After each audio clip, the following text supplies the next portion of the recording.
O Atlético foi até a cidade de Barueri jogar contra a equipe do Palmeiras e acabou perdendo pelo placar de 1-0 ao Monique Vilela. Conta como foi. Na Arena Barueri, o Atlético tinha a missão de um confronto direto pela parte de cima da tabela de classificação do Campeonato Brasileiro. Diante do Palmeiras, a meta era pontuar, mas não deu muito certo. Logo aos 6 minutos de jogo, a bola chegou nos pés do atacante Hendrick, que abriu o placar para o time alviverde, 1-0. As tentativas do Atlético não foram tão efetivas assim, tanto é que a produtividade rubro-negra não foi o suficiente para chegar ao empate ao longo dos 90 minutos. Derrota fora de casa que deixa o Furacão mais distante do G4 e complica a briga por uma vaga na Libertadores de 2024. Desde o início sempre foi muito difícil. O fato de a gente termos perdido esses pontos fora, nós temos 2 jogos em casa, um jogo em casa agora contra o Fortaleza, depois nós estamos contra o Bahia, nós temos que pontuar. Precisamos de apoio de todos, inclusive da torcida, para poder ajudar os atletas, nos ajudar a fazer esse resultado em casa. Nós perdemos bastante atletas nesse período aí. E aí isso acabou acarretando com mudar a forma de jogar, buscar soluções. E agora ficou uma situação mais difícil, mas a gente ainda vai acreditar até o final, a gente vai buscar, vamos tentar pontuar dentro de casa, tentar buscar os pontos fora de casa contra o Bahia e terminar aí antes da data FIFA aí, para depois recuperar os jogadores, fazermos mais 4 jogos. E de repente com 6 pontos a gente consegue ficar muito mais próximo e também ter um resultado das outras equipes também. A gente não sabe o que vai acontecer, né?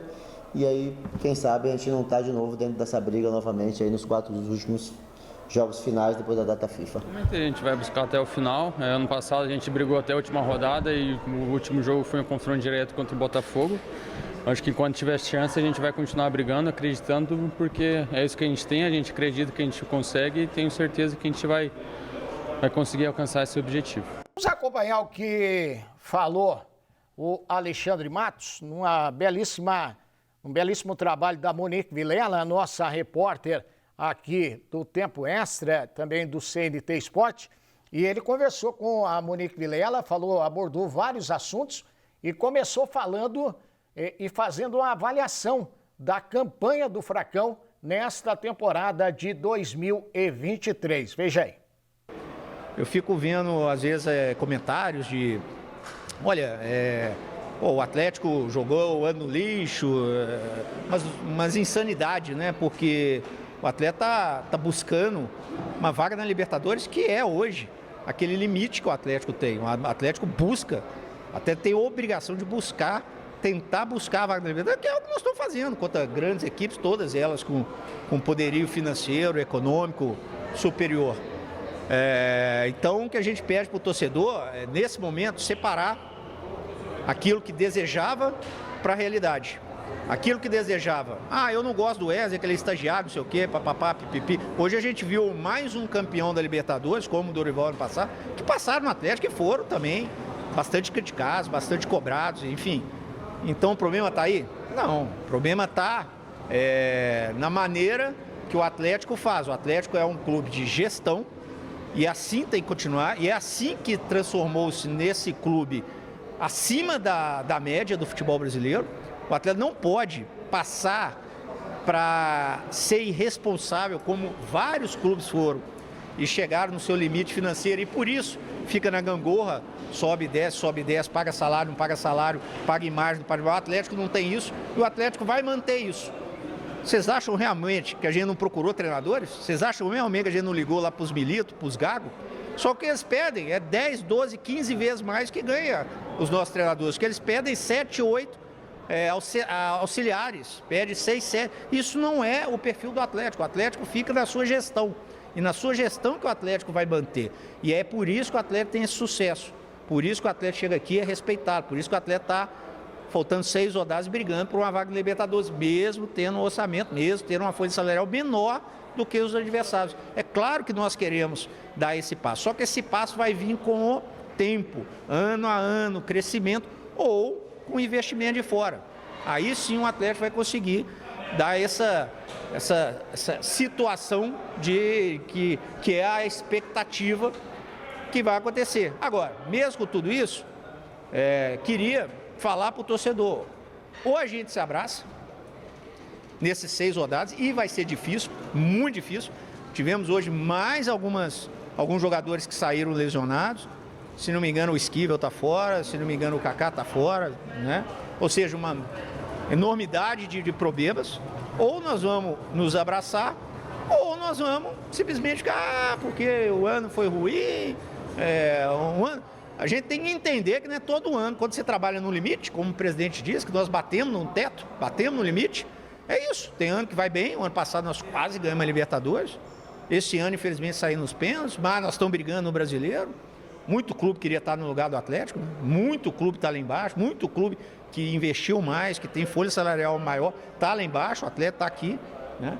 Então o Atlético está buscando o que pode ser feito, dentro do trabalho, dentro da realidade, dentro da melhor condição possível, dentro daquilo que a gente tem. A nossa realidade é essa e nós não podemos e não iremos mudar o que é feito há muitos anos que vem dando certo. É isso aí, entrevista do Alexandre Matos. E aí, vamos lá, vamos fazer o pacote falando do jogo e também da entrevista aí do Alexandre Matos. Vamos começar pelo fim? Vamos lá. Pelo Alexandre? Olha só, assim, o Alexandre Matos tem seus méritos, tudo, mas assim, ele às vezes ele se julga o mais correto dos corretos. Tipo, o torcedor não pode criticar porque a gente chegou no limite. Claro que pode. Então, mas na cabeça dele não pode. Na cabeça dele não pode. A gente fez o que dá e a gente só enfrenta os times de maior poderio. É bom lembrar que o Botafogo está na frente do Palmeiras, do Flamengo e do Atlético Mineiro. E o Botafogo não teve essa grana toda para gastar agora, porque o Botafogo está com o pescoço engasgado de dívida. Então, assim, o discurso é bacana, mas ele vai até a página 2. Assim, por que não contratou o Gago, não contratou o Milito? Cara, tem tantos outros técnicos aí de qualidade no mercado, sabe? Não é só o técnico que custa 600 mil reais por mês. Mas o Atlético chega nesse momento decisivo, Osmar, do campeonato, e aí eu já caio no jogo, com um time sem ambição. Um time que não tem um espírito de chegar contra o Palmeiras que estava meio vamos lá, ganhando o jogo. O Atlético tomou gol 7 minutos e parecia que não tomou nada, porque... Não teve espírito de reação nenhum, nenhum momento. Não criou uma chance para fazer o Everton trabalhar. Então, assim, essa mentalidade de, chegamos no limite, parece que está indo para o time. Até quando eu estava vendo aqui, Marcelo, quando voltou a gente estava... Falou sobre isso que você disse que concordava com o Alexandre e eu não concordo. Eu falei que eu concordava com ele quando ele falou assim, que o Atlético está fazendo uma campanha melhor do que time que investiu mais e está abaixo do Atlético. Daí você pega então assim, no começo do campeonato, os times que têm mais investimentos, você coloca primeiro, segundo, terceiro, quarto, quinto. E aí não precisa jogar, Osmar. Se você vai concordar com ele que quem tem mais investimento tem que fazer campanha melhor e que tem menos investimento tem que brigar para não cair só, você fica na mesmice. Eu concordo no aspecto a gestão tem não tem nada possibilidade. A gestão não tem nada a ver com o Alexandre Matos, me desculpe. É um belo trabalhador, é um grande profissional do futebol. A gestão do Atlético tem a ver com o Mário Celso Petralha. Isso é verdade. A implementação veio muito, muito antes do Alexandre Matos. E acho que desvirtuou um pouco exatamente com a presença dele agora aqui. A gente está vendo menos garotos sendo aproveitados da categoria de base. A gente vê um treinador dizendo que não tem opções da categoria de base e coloca no banco de reservas e não coloca os jogadores para jogar porque ele não acredita. Quando coloca os 40 do segundo tempo, como foi contra o São Paulo. Exatamente. E para piorar, Osmar, nessa entrevista ao Alexandre Matos, eu acho o seguinte, eu gostaria muito mais de ter ouvido ele falando, podem chamar de estagiário, mas nós acreditamos no trabalho do Wesley, é uma aposta nossa, está fazendo um bom trabalho, do que ele falou. Você acha que a gente não tentou outros, mas não conseguimos? Quer dizer, então deixa... o Wesley é o que dava. Isso aí é péssimo profissional, Osmar. Você está trabalhando como treinador do Atlético, a torcida está criticando, e o seu diretor vem dizer, vocês acham que a gente não foi atrás? A gente tentou, só que era muito caro. Queriam trazer 7, 8 profissionais, então a gente continua com o Wesley. Mas só uma coisa, o Wesley, por exemplo, ele era treinador da base do Palmeiras quando ele veio para o Atlético. Você acha que tem a ver o não aproveitamento de garotos da base por parte do Wesley ou tem, Não, porque tem eu falei desde o começo. Para mim, a influência da parte diretiva e do Alexandre ter trazido um número maior de jogadores que normalmente o Atlético trazia. Até porque o Wesley era o técnico da base do Palmeiras com o Matos de dirigente. E, engraçado, depois que o Matos saiu, todo mundo entrou, né? Tá piazado o Palmeiras. Entrou o menino Hendrick, que ontem matou o jogo. Osmar, outra coisa mas não foi o Wesley que, até me perdoe, que foi ver, disse que foi numa entrevista, disse que tinha visto um jogo da base e que não tinha ninguém que pudesse...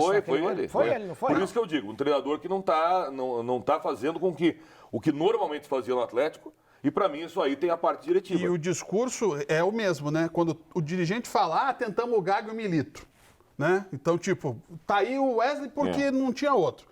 E o técnico falar, não, a base não tem ninguém que sirva. Então, assim, você vai criando um discurso ruim para todos os lados. Só uma coisa que é muito importante para não esquecer. O técnico campeão da Libertadores foi escorraçado do Atlético. O Diniz, técnico do Atlético, primeiro, ele evoluiu muito. Segundo, o Atlético era vice-lanterna. Terceiro, assumiu o Thiago Nunes e foi o maior técnico da história do Atlético. Então, tem que saber um pouquinho de história do Atlético para falar de determinadas coisas. Dorival Júnior fez um trabalho ruim no Atlético. Foi. Sabe? Mas não sei o quê. O Thiago fez um trabalho histórico que vai para... Todo mundo quer o Thiago de volta no Atlético, mas ele não deu certo no Grêmio, não deu certo no Corinthians. É a da vida. Outro dia eu vi até uma crítica ao Wesley, neste sábado agora, dizendo assim que o Turra mexia melhor no time no segundo tempo, no decorrer do jogo, enfim, do que o Wesley. Mas aí eu fui dar uma olhada. O elenco que o Turra tinha era melhor do que o Wesley tem também. No momento, digo, para o jogo ali. Tem um problema sério no Atlético, né, Marcelo, Osmar, que é o excesso de lesões. Sim. E assim, tem um detalhe. Porque o Atlético tem uma sequência de jogos. É bom lembrar, as lesões vieram, todas elas depois que o Atlético ficou só com o brasileiro. A Monique até colocou aqui os jogadores que estão lesionados. Madison, Pedro Henrique, Vitor Roque, Fernando, Vidal, Cauã, Pablo e Kaique. Olha a quantidade. O Kaique saiu machucado também. E aí você vai para a situação que o Marcelo falou, Osmar. Mas veja, o Atlético tem que ter um elenco grande, mas não pode ser um elenco fraco. Não pode ser assim. Não adianta você ter 35, 36, 40, 50 jogadores sob contrato e ter um elenco que não tem uma reposição para a lateral direita. Como o Atlético ficou ontem. Assim, o Atlético... O Anderson não jogou o Coelho, né? Aí o Canóbio claramente não se adaptou à função, aí depositou o Rômulo, que é centroavante. E a gente reclamava do Carrasco. E nós falamos do Coritiba, que trouxe lá o Gessé Rodrigues. O Atlético trouxe também o Bruno Pérez, que está fora de forma também. Sim. Ou seja, no momento decisivo, trazer o jogador fora de forma também não dá. O Vidal, quando jogava, mais atrapalhava do que pelo amor de Deus. O Vidal tá postando foto com a taça do Flamengo e não sei o quê. O Vidal veio em Curitiba fazer um... O Vidal achou que ele ia jogar. O Vidal achou que ia jogar o Mundial de Clubes pelo Boca. Nem isso vai ter. E mais, o William. Assim... mas o William fez gol no Atletiba e tal. Mas, cara, o William também não dá. E daí muita gente já falou, olha, e colocaram o RH, daí todo mundo fala, o RH tem que jogar e jogou 60 minutos, não fez nada. Pablo não chega. Como não chega por Pablo também. Como é que o Pablo se machuca? Ele tem que dar um arranque pela ponta para ganhar a jogada e acaba sentindo quando já estava ali no choque com o Naves.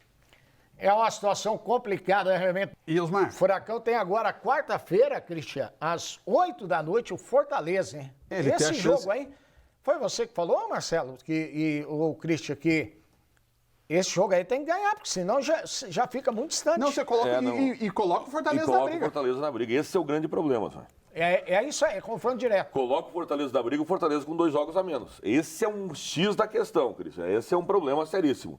Você imagine, hoje 42 Fortaleza? Isso. O Atlético 49. Se o Fortaleza ganha, o Fortaleza fica 4 pontos do Atlético, só que em 2 jogos a menos. Ou seja, é chance direta de entrar na briga. Agora, que eu acho também que o Atlético é favorito para esse jogo. Falamos, criticamos, que tem que ser criticado, mas o Atlético continua com chances muito reais de classificação para a Libertadores. Qual é o grande problema? Ele já está a 10 pontos do Botafogo, do Palmeiras e a 9 do Bragantino. Eu acho que esses 3 é difícil não irem para a Libertadores.